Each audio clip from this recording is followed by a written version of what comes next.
Baik, kita kembali lagi pada mata kuliah desain grafis. Pada kesempatan kali ini kita akan membahas tentang prinsip desain. Jadi capaian pembelajarannya ada dua, yaitu kaitan antara elemen dengan prinsip desain, dan yang kedua beberapa prinsip desain yang dirumuskan oleh banyak ahli desain. Tentu saja nanti akan kita bahas juga beberapa perbedaan karena masing-masing ahli, ya, ahlinya ahli, intinya inti ini merumuskan prinsip desain. Ada yang 5, ada yang 6, ada yang 7, bahkan ada yang sampai 12 ya. Nanti kita lihat beberapa hal berkaitan dengan prinsip desain. Jadi yang pertama adalah bahwa materi ini sebenarnya berkaitan dengan materi yang sudah kita bahas sebelumnya, yaitu berkaitan dengan masalah komponen atau elemen dalam desain. Jadi kalau misalnya pada materi sebelumnya kita sudah membahas tentang elemen atau komponen dalam desain grafis seperti garis, kemudian warna, tekstur, ya, font, space, ya, tentu saja dengan memperhatikan bobot, ukuran ataupun nilai yang ada pada masing-masingnya. Kemudian elemen-elemen tersebut, ya, disusun sedemikian rupa sesuai dengan prinsip-prinsip dalam desain grafis. Nah, bagaimana prinsip-prinsip ini? Ini yang menjadi penting. Mengapa? Apakah sebuah hasil produk desain itu dikatakan bagus atau tidak? Maka harus ada ukurannya. Apa ukurannya? Tentu saja berkaitan dengan masalah prinsip. Walaupun nanti kita lihat nanti apakah ukuran-ukuran tersebut itu merupakan hal yang sifatnya baku yang harus dituruti atau tidak. Ya, baik. Kita masuk pada komponen terlebih dahulu. Jadi ini adalah beberapa elemen desain atau komponen dalam sebuah desain, yaitu ada garis, ya. Tentu saja bahwa masing-masing garis punya fungsi yang berbeda, punya nilai penekanan yang berbeda, makna yang berbeda, ya, kegunaan yang berbeda. Kemudian juga ada warna juga, tekstur, kemudian bentuk-bentuk atau simbol, kemudian nilai, ya, ukuran, dan tentu saja adalah space, ya, atau ruang tempat kita untuk bisa meletakkan komponen-komponen atau elemen-elemen tersebut. Nah, yang kedua, bahwa prinsip-prinsip desain itu sendiri sebenarnya membahas tentang bagaimana cara di mana seorang desainer grafis dapat merakit elemen-elemen individual menjadi satu kesatuan yang utuh.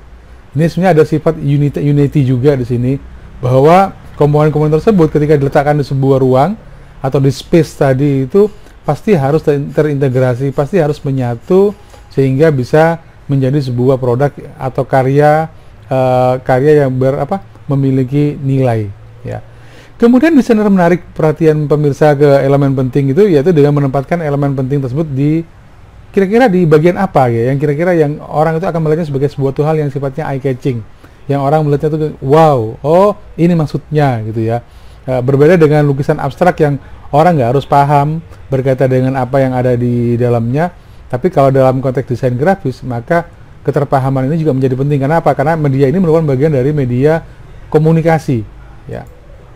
Baik, yang pertama kita akan bahas berkaitan dengan masalah balance, ya, atau bahwa sifatnya, mohon maaf, sepertinya ada yang hilang di sini. Ya, jadi ada beberapa prinsip, ya, ada sekitar 7 prinsip dalam konteks desain di sini. Yang pertama adalah berkaitan dengan keseimbangan atau balance, ya, ya. Jadi yang maknanya di sini sebenarnya adalah bahwa tidak berat sebelah atau sifatnya lebih kepada keseimbangan pada objek-objek visual yang ada pada media desain kita, sehingga dipandang secara keseluruhan itu akan nyaman, ya, akan membuat orang menjadi bisa menikmati karya desain kita. Nah, dalam keseimbangan ini ada beberapa pembagian, yaitu yang pertama adalah keseimbangan simetris, yaitu yang sifatnya nanti akan kita bahas di berikutnya, yaitu berkaitan dengan masalah antara kiri kanan atau atas bawah itu boleh dikatakan sama, gitu ya, bobotnya. Kemudian keseimbangan asimetris, ya, di mana tidak harus ada pembagian dua belah pihak, kemudian masing-masing sama-sama punya bobot, tapi bisa saja ada penekanan di beberapa sudut. Contohnya kalau misalnya nanti dalam konteks desain grafis ataupun fotografi, kita juga mengenal istilah sepertiga dari ruang atau space yang bisa ditempatkan dengan komponen-komponen sehingga objek desain itu menjadi jauh lebih menarik. Kemudian yang ketiga adalah keseimbangan radial, ya, yang sifatnya radial itu berputar, ya, seperti circle, gitu ya. yang semakin ke dalam menjadi semakin lebih kecil. Ya, kita mulai dari contoh keseimbangan ya atau simetris di sini. Jadi Anda bisa lihat di sini ada kiri kanan. Jadi seolah-olah bahwa objek desain itu disusun menjadi bagian kiri kanan ya, tengah gitu. Ada agak semacam seolah garis, walaupun itu adalah garis virtual. Kemudian penempatan elemen-elemennya seperti tulisan ya, kemudian di tengah ataupun bisa juga di kiri dan kanan itu seimbang. Contohnya kalau Anda perhatikan pada bagian judul, maka ukuran hurufnya pun dibuat menjadi tampak sama ya. Itu berarti ada keseimbangan. Atau misalnya pada objek roda di tengah itu juga menjadi tampak sama bobotnya, tidak ada yang lebih besar atau lebih kecil ya, dan seterusnya. Atau kalau Anda lihat poster yang kedua, yaitu ada poster siluet Batman, di sini pun sama, dia juga menggunakan konsep simetris ya, keseimbangan kiri dan kanan ya, kemudian tulisan juga berada di tengah gitu ya, itu konsepnya. Sedangkan ini mungkin akan jauh lebih mengenai berkaitan dengan simetris, yaitu find your zen misalkan. Maka ada dua orang yang dia ya sebenarnya bukan dua orang ya, sama ya, maka posisinya dia di tengah, fokusnya adalah pada tulisan find your zen dengan dua gambar orang yang sedang yoga misalkan. Nah, sedangkan pada asimetris kita bisa lihat berbeda ya dengan simetris. Kalau pada simetris itu lebih bobotnya distribusinya sama, tapi kalau pada asimetris itu bisa saja penempatannya itu di kiri atau di atas atau di kanan atau di bawah ya, itu asimetris. Jadi bisa kita meletakkan bobot itu pada desain itu pada, contoh pada gambar ini misalkan dia meletakkan bobotnya lah pada kiri bawah misalkan, atau pada pojok kiri bawah, sehingga fokus utamanya adalah pada kiri bawah yang dia lebih dominan. Sedangkan kita bisa juga lihat ya, jadi ada kira-kira gambar yang akan kita letakkan tuh kira-kira akan lebih fokus seperti apa misalnya. Contohnya lah pada, kalau Anda perhatikan pada tulisan yang ada pada poster itu mungkin tidak terlalu tampak, tapi ini menjadi fokus utamanya, dia tidak simetris, tidak persis dia di tengah ya. Kemudian ini pun sama ya. Jadi kalau Anda perhatikan pada desain pada garis ini ada garis dan warna, maka tidak ada yang sifatnya dia kemudian dia di tengah ya, dia mengumpul di sebelah kiri, kemudian ada beberapa garis dan warna yang dia bisa fokusnya lah dia berada pada bagian sebelah kiri ya. Ini masuk bagian dari keseimbangan asimetris.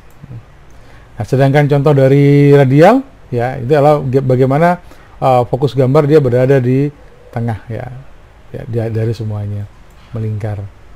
Yang kedua adalah penekanan atau emphasize ya, maka bisa menyebutnya juga sebagai focal point ya. Focal point itu adalah titik tekan ya, titik keseimbangan yang ingin ditonjolkan dari sebuah desain.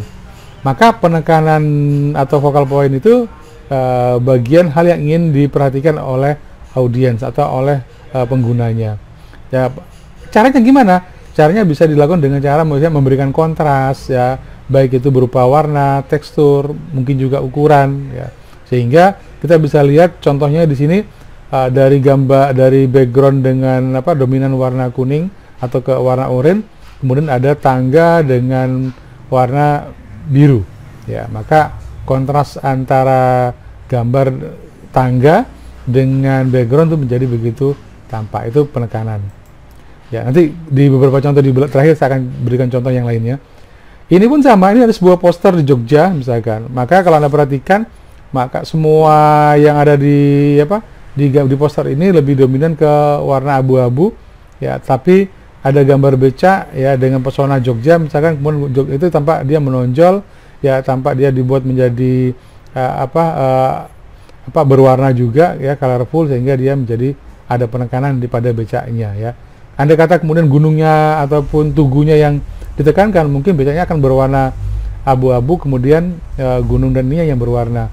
Atau kalau Anda mungkin pernah jalan-jalan ke sebuah kedai ayam goreng ya, sebut aja Kentucky Fried Chicken misalkan, di tembok itu kalau tidak salah ada Kolonel Sanders, dia sedang memegang sebuah bucket ayam ya, maka yang lainnya dibuat ya menjadi hitam putih grayscale misalkan, sedangkan bucket ayamnya yang berwarna. Itu juga adalah bagian dari penekanan dengan model warna ya.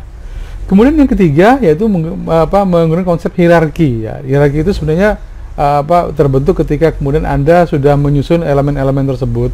Jadi contohnya misalnya kalau di sebuah koran, maka hierarki bisa buat misalnya di sini ada judul, terus ada subjudul, maka biasanya judul atau title itu akan jauh lebih besar dibandingkan dengan subnya atau subtitlenya, yaitu hierarki.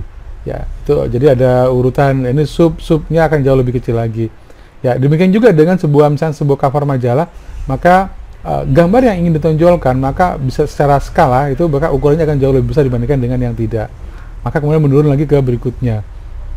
Ya, jadi untuk hierarki ini bisa menggunakan font yang lebih besar atau lebih tebal untuk menyorot judul ya.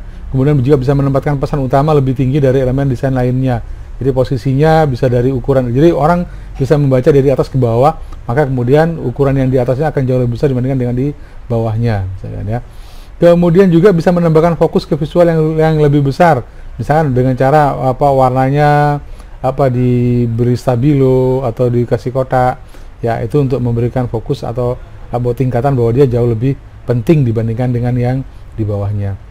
Ya, ini juga lebih detail dan lebih berwarna daripada gambar yang kurang relevan atau lebih kecil. Jadi kalau Anda perhatikan, biasanya keterangan sebuah logo misalkan kalau di bawahnya ada tagline, maka warna atau ukuran tagline-nya tidak boleh lebih besar dibandingkan dengan logo itu sendiri ya, karena itu berarti akan mengganggu hierarki bahwa sebenarnya logonya jauh lebih penting dibandingkan dengan tagline-nya. Oke, beberapa contoh ya modelnya ya seperti ini tadi, ada berkaitan dengan model sarang, model bobot, ataupun model pohon ya. Hierarki itu seperti, kalau pohon itu misalnya seperti ada ini batang, kemudian cabang, kemudian itu ranting ya. Itu berarti tingkatannya seperti judul utama besar, kemudian cabangnya lebih kecil lagi atau subjudulnya kecil, dan sub-subnya jauh lebih kecil lagi. Oke. Nah, kemudian yang berikutnya, yang keberapa ini? Yang keempat yaitu skala atau proporsi. Ya, proporsi. Jadi proporsi itu merupakan hubungan perbandingan antara bagian dengan bagian yang lain ya, dengan elemen secara keseluruhan. Jadi kalau misalkan kita nih punya elemen berupa gambar di sebuah model desain poster misalkan, ada beberapa gambar, maka tentu saja tidak harus kemudian ukuran gambarnya sama. Mungkin saja ada satu gambar yang dia menjadi fokus utama, kemudian yang lainnya menjadi gambar atau model-model thumbnail ya. Ini tujuannya adalah supaya kemudian penggunanya itu bisa melihat fokus utamanya adalah pada. Tapi kalau kemudian semuanya sama, maka itu tidak lagi menjadi ada fokus. Ya, istilahnya kalau dalam konteks ini kita bisa yang namanya seksi itu adalah kalau ada sebagian yang menonjol. Tapi kalau semuanya menonjol, ya semuanya warnanya sama di stabilo. Bayangkan sekarang kalau Anda punya sebuah buku bacaan, kemudian Anda stabilo semuanya, apa yang menonjol? Nggak ada. Ya, karena semuanya jadinya sama. Atau sama juga ketika kemudian kita bisa bahas tentang ukuran pun sama juga. Jadi tinggi, panjang, lebar, ya foto-foto yang menjadi spot utama itu harusnya jauh lebih besar. Jadi sama seperti kalau Anda perhatikan di halaman utama sebuah koran, maka foto lead-nya itu akan besar, bahkan bisa 3/4 ya, atau mungkin 1/3 dari ukuran halamannya. Ya, ini menunjukkan bahwa ini menjadi lebih penting dibandingkan dengan gambar-gambar yang lainnya. Oke. Nah, dalam hal ini yang perlu Anda perhatikan juga adalah bagaimana ukuran, kemudian rasio, dan divisi. Jadi ambil contoh misalnya di sini adalah ada sebuah poster yang berkaitan dengan sekolah misalkan. Maka orang fokus utamanya adalah dia akan melihat pada tulisan. Nah, memang kalau dari sisi adalah dari bawah ke atas ya, dari atas ke bawah. Mau jadi apa saja yang penting sekolah dulu. Maka ukurannya kecil, tapi ketika pada sekolah dulu itu besar. Orang mungkin akan membaca poster ini adalah sekolah dulu, baru kemudian dia akan naik pada bagian tulisan atasnya itu mau jadi apa saja, yang penting sekolah dulu. Kemudian gambar-gambar yang lainnya akan tampak lebih buram, lebih tidak berwarna dibandingkan dengan tasnya. Ya, itu kira-kira seperti itu. Rasio ya, ini juga berkaitan dengan dampak bahwa tidak semuanya harus besar ya, tapi ada juga yang mungkin cukup kecil ya. Kemudian juga ada titik fokus utamanya kira-kira pada bagian apa. Kalau Anda perhatikan sekolah dulu itu menjadi huruf yang paling besar dengan warna merah yang menarik, sehingga jatuhnya fokus itu adalah pada tulisan sekolah dulu. Ya. Contoh lagi pada bagian ini adalah proporsi yang saling mengkomposisi. Jadi masing-masing, misalnya contohnya adalah bahwa tulisan seperti poker run itu adalah yang paling besar, sedangkan memorial dan seterusnya, itu termasuk juga di bawahnya itu menjadi lebih kecil. Itu artinya bahwa mana yang ditebelkan atau yang hurufnya lebih besar atau warnanya jauh lebih terang kontras, maka itu akan menjadi fokus utamanya, ya. Jadi jangan berpikir bahwa kalau Anda membuat sesuatu itu semuanya harus sama-sama besar ukuran tulisannya. Contohnya adalah pada bagian paling bawah di sini, bahwa kalau kemudian Anda perhatikan starting from the seterusnya dia cukup kecil, tapi ketika masuk pada registration fee, nah, maka dia buat kecil misalkan itu, atau enjoy the ride itu juga supaya kemudian ada perbedaan antar elemen-elemen tersebut. Oke, jadi setelah menguasai keselarasan keseimbangan ini, maka sebenarnya proporsi itu akan muncul secara otomatis. Yang penting sekarang semua elemen dalam desain masuk dulu ke kanvas atau ke media desain, baru kemudian kita atur kira-kira mana yang menjadi bobot penekanan utama dari sehingga kemudian proporsi masing-masing juga menjadi sesuai, ya. Contoh lagi yang lainnya berkaitan dengan ini, maka kalau Anda lihat dari bagian ini untuk proporsi, kira-kira apa target utamanya yang ingin bisa dilihat oleh pengguna misalkan, maka orang akan melihat terlebih dahulu adalah kreatif kontesnya, karena dia paling besar. Kemudian siapa yang menyelenggarakan, misalkan data print, nah, baru orang akan turun ke bawahnya, ya. Oh, ternyata refill cartridge kosong untuk menyelamatkan bumi, misalnya, dan seterusnya. Apa sih maksudnya? Baru, jadi tidak semua kemudian semua tulisan ini hurufnya besar, ya, proporsinya ada proporsinya masing-masing. Ya, termasuk juga kalau Anda perhatikan pada gambar ini, ya, Anda bisa lihat gambar gambar komputer, kemudian juga ada gambar bola dunia, ya, ada bola dunia yang sedang menangis, ya, seterusnya. Masing-masing punya proporsi yang berbeda. Oke, kontras ini juga menjadi hal yang penting untuk bisa diperhatikan, ya, dalam prinsip desain. Kontras itu kalau kemudian kontras itu bisa didapatkan dengan bisa warna, ya, bisa juga dengan objeknya, ya. Maka kalau Anda perhatikan ini cukup kontras dari warna background yang dia soft, kemudian dengan objek gambarnya yang dia warna hitam, sehingga kontrasnya akan sangat didapat, ya. Jadi kontras itu bisa memandu pengguna, ya, untuk elemen-elemen kunci. Jadi misalkan contohnya adalah saya ingin tekankan bahwa judulnya adalah ini, gitu. Maka orang akan jauh lebih mudah menemukan informasi yang kita tuliskan tersebut, ya, kira-kira begitu. Kemudian dalam juga ada pattern, repetition, dan rhythm, ya. Jadi dalam konteks desain ada repetisi juga, ada pengulangan objek, ya, yang bentuknya sama, bisa juga berupa pola atau pattern, ya, dan bisa juga berupa rhythm, ya, yang sifatnya kombinasi unsur-unsur yang juga sama-sama mengalami pengulangan tapi dengan variasi yang saling mendukung atau sinergis. Ya, ini contoh dari repetisi dalam desain. Jadi misalkan kalau saya punya 1, 2, misalnya saya punya 1, 2, 3, 4 sampai 12, kemudian masing-masing ada repetisi model, ada keterangan. Ini juga bentuknya simetris. Jadi kalau misalnya kita menghubungkan dengan prinsip-prinsip desain, bahwa ini model repetisi, bentuk ukurannya 1, 2, 3, 4 dan seterusnya. Kemudian dia bentuk simetris, ya, seimbang kiri kanan. Yang terakhir, yang ketujuh, itu adanya pergerakan atau movement, ya. Jadi ketika seseorang melihat sebuah karya desain, maka bagaimana alur informasi, ya, orang melihatnya dari mana? Dari atas ke bawah, dari kiri ke kanan, dari bawah ke atas, atau dari kanan ke kiri. Ya, umumnya bahwa kita terbiasa melihat desain, ya, melihat informasi itu dari kiri ke kanan dan dari atas ke bawah. Kecuali kalau orang Arab mungkin, ya, dari kanan ke kiri, ya. Tapi jarang sekali ada orang yang ada sebuah konsep yang dia dari bawah ke kalau misalnya tulisan-tulisan Cina atau Jepang, ya, katakan gira-gira, maka dari atas ke bawah. Maka alur ini yang kemudian menjadi penting, ya, untuk bisa memandu pengguna, ya, yang melihat karya kita, untuk bisa melihat kira-kira saya alurnya dari mana. Seringkali kita lihat misalnya poster-poster penelitian yang dia tidak ada alur, tidak ada sekat, ya, sehingga kemudian orang bingung, ini kira-kira informasinya mulai dari mana. Bayangkan kalau kemudian Anda membuat sebuah poster gerakan cuci tangan misalkan, maka pasti harus ada langkah-langkahnya. Nah, untuk poster langkah-langkah, alurnya harus kuat, movementnya harus kuat, ya. Karena kalau kemudian Anda hanya meletakkan gambar orang cuci tangan, maka kira-kira ini gambarnya dari mana, gitu. ya alurnya tidak jelas.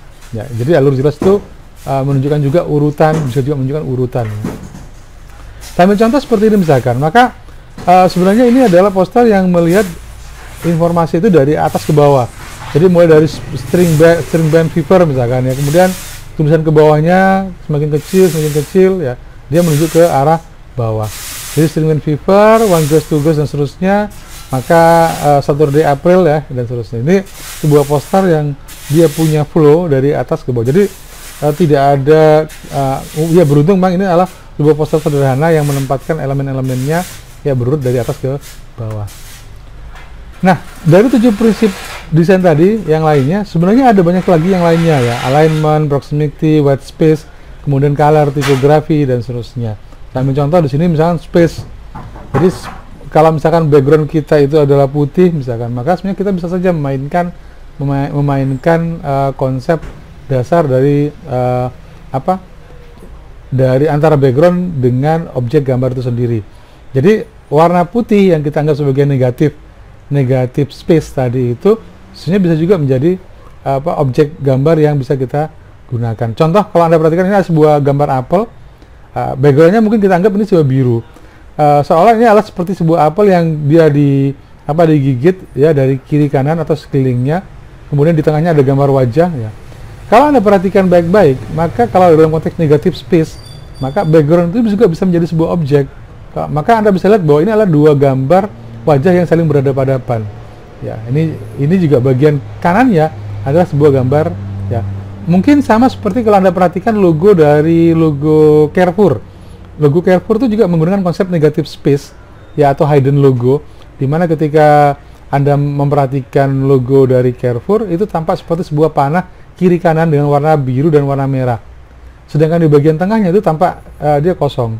Tapi kalau kemudian Anda menggunakan konsep negatif space, maka Anda bisa lihat bahwa ternyata antara panah kiri kanan dari logo Carrefour itu ternyata ada huruf C ya yang tersembunyi, atau istilahnya hidden logo tadi itu.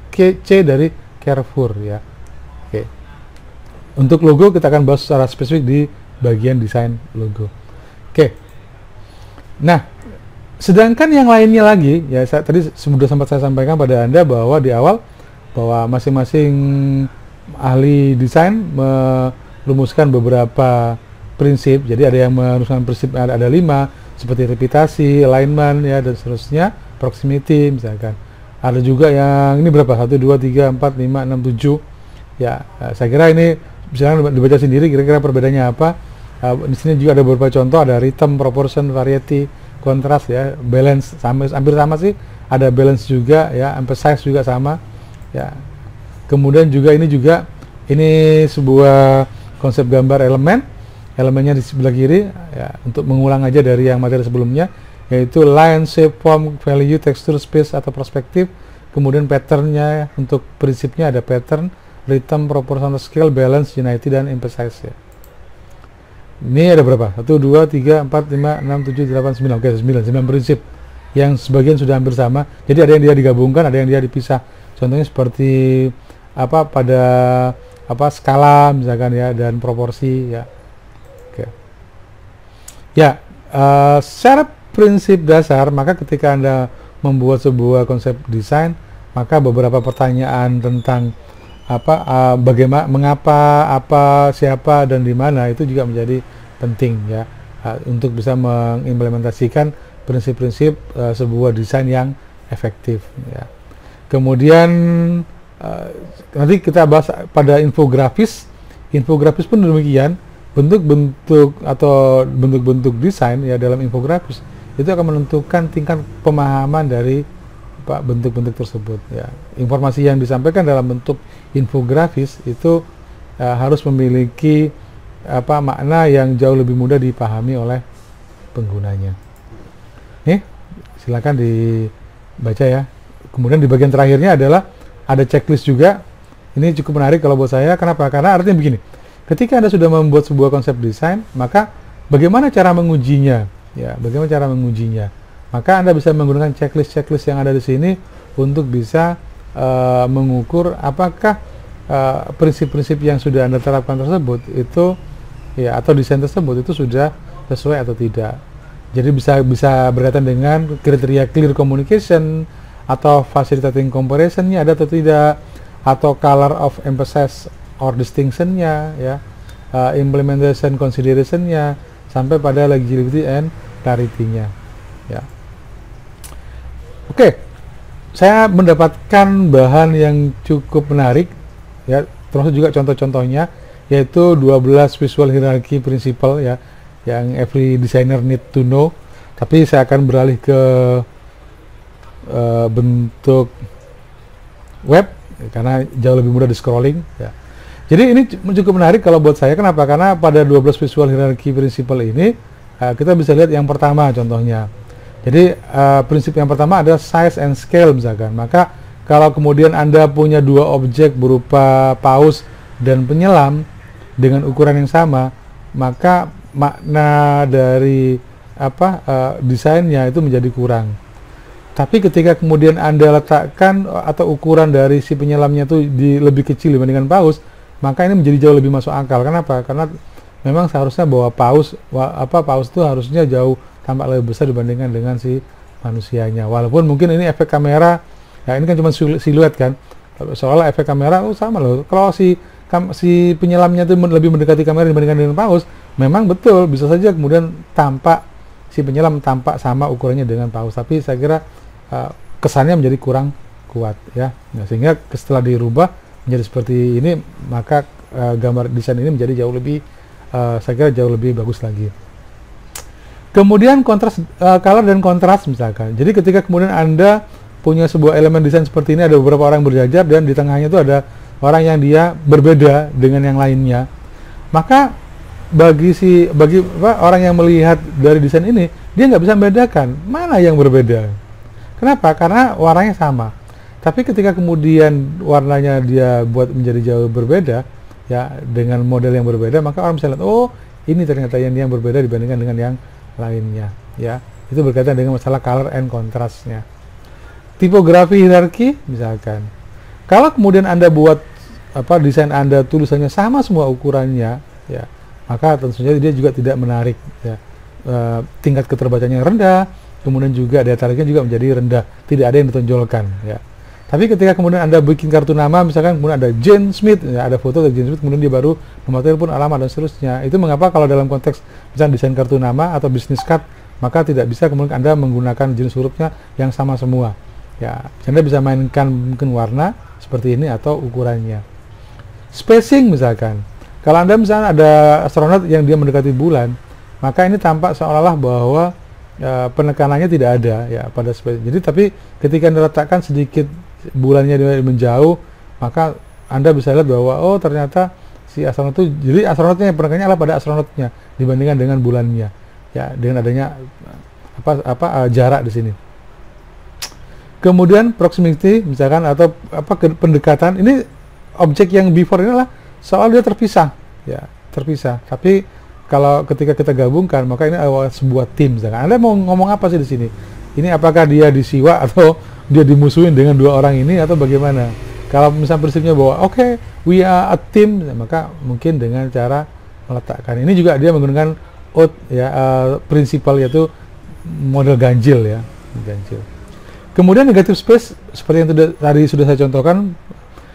Jadi misalkan ada dua orang, ya, anak dan ibu, yang kemudian dia ingin memberikan cinta, simbol cinta, maka bisa saja kemudian kita bisa menggunakan negative space di mana pada background, warna backgroundnya itu adalah bagian juga dari objek, ya. Maka seolah ini menyatu, dua tangan yang menyatu, ya, dengan simbol cinta misalkan. Kemudian juga ada alignment, ya, pada bagian ini misalkan elemen-elemen dari apa yang mau dimasak itu dia beramburan, ya, tapi kemudian setelah ditata demikian sedemikian rupa dia berada di tengah, maka base recipe ini agak melebar, ya, fokusnya melebar. Kalau pada bagian ini, maka dia fokusnya dia di tengah, ya, dengan adanya keseimbangan dia di tengah. Kemudian rule of oath ini juga cukup menarik. Rule of oath itu sebenarnya juga ada di model fotografi, ya. Apa sih yang mungkin ganjil atau yang sifatnya ganjil, ya, itu juga kalau Anda perhatikan ini dia tampak tidak beraturan, maka kemudian Anda bisa lihat, oh, ya, saya mengaturnya bahwa fokusnya adalah dia di baju, yang lainnya dia normal, gitu, ya. Ada reputasi. kalau ini cuma gunungnya satu dengan pohon cemara dan awan, maka kalau pada bagian ini kita bisa lihat mungkin ada beberapa pohon yang di berulang gitu ya.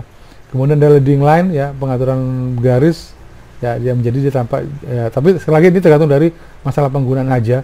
Leading line itu tujuannya lah untuk contohnya seperti ini, mengarahkan pada bagian apa yang mau disampaikan. Rule of thirds ini juga ada pada materi fotografi sebenarnya. Objek elemen kita itu tidak harus di tengah ya. Terkadang kita terbiasa kalau misalnya mau ngambil foto atau desain kita di tengah. Bisa saja kemudian Anda ambil dia di sepertiga dari bagian kanvas ya desain kita. Kemudian perspektif ya. Perspektif ini menjadi penting juga, ini sama juga dengan di fotografi ya, bahwa objek yang Anda ambil, misalkan kalau misalnya Anda ingin menampilkan sebuah konsep kerja, maka ketika kemudian Anda atur perspektifnya mungkin tidak ngambil dari depan atau dari atas, mungkin akan punya kesan yang jauh lebih kuat misalkan ya. Oke, itu dari sosnya ini ya, Anda bisa lihat di sini visual hierarchy cukup bagus materinya, di slide juga sudah saya siapkan ya. Kemudian, ini tadi yang sudah saya sampaikan pada Anda. Sebagai penutup ya, bahwa bagaimana menggunakan prinsip-prinsip desain tersebut, ya, apakah harus strike atau semuanya terpenuhi? Saya kira juga tidak ya, tidak harus kemudian menjadi baik. Ya, mungkin beberapa desain dia bisa saja mengabaikan prinsip-prinsip dari 7 atau 12 konsep tadi ya, karena untuk menciptakan karya yang menarik dan efektif ya. Kemudian informasinya juga yang penting itu harus bisa dikomunikasikan ya. Jadi momen membingungkan. Jadi jangan sampai kemudian pengennya tampak wah ya, pakai prinsip-prinsip harus begini begitu, tapi ternyata juga tidak sampai pesannya kepada orang yang menggunakannya. Ya, tapi secara prinsip yang saya ingin tekankan pada Anda adalah bahwa terpenting adalah menyeimbangkan antara fungsi informatif dan estetika dalam desain. Apapun prinsip-prinsip yang Anda gunakan seperti tadi hanya untuk membantu memberikan guidance bagaimana sebuah proyek desain itu bisa didapatkan. Tapi sekali lagi bahwa ini masalah pengalaman aja ya. Jadi ketika mengerjakan proyek desain, maka ketika Anda sudah terbiasa dengan prinsip-prinsip tersebut, itu akan secara otomatis sudah ada dalam diri Anda ya. Demikian materi kita untuk kesempatan ini, yaitu berkaitan dengan masalah dengan pembahasan prinsip desain. Terima kasih.